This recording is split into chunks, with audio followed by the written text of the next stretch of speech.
ఓహో, శ్రీ మాత్రే నమః. గాజర్కి హల్వా చేస్తున్నానండి.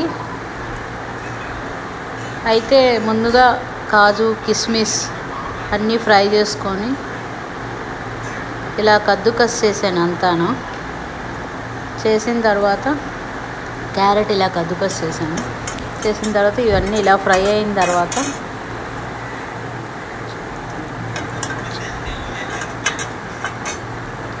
చక్కగా ఇవన్నీ కలిపి బాగా ఫ్రై అయిన తర్వాత ఇవన్నీ ఈ క్యారెట్ కద్దుకస్ చేసింది అందులో వేసానండి.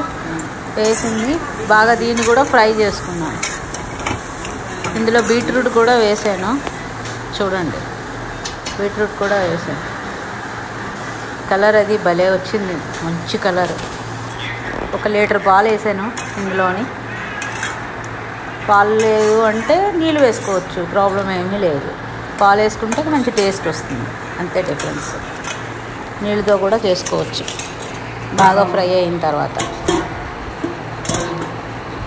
నేను ఇక్కడ బెల్లం వేసుకున్నాను, పంచదారకు బదులు బెల్లం వేసుకుంటే బాగుంటుందని చూశాను, ట్రై చేశాను ఫస్ట్ టైము. బాగుంది, బెల్లం వేసినా కూడా చాలా టేస్ట్ వచ్చింది, చాలా బాగుంది.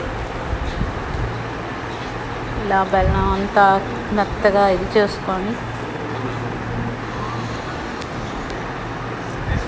బెల్లాన్ని అంతా అందులో వేసాను. వేసిన తర్వాత చూడండి, పాలు అవి అయిపోయి దగ్గరికి అయిపోయింది. అయిన తర్వాత బెల్లం వేసాను. వేసిన తర్వాత చూడండి, కలిపాను ఇలాగా, దగ్గరికి వచ్చింది హల్వా.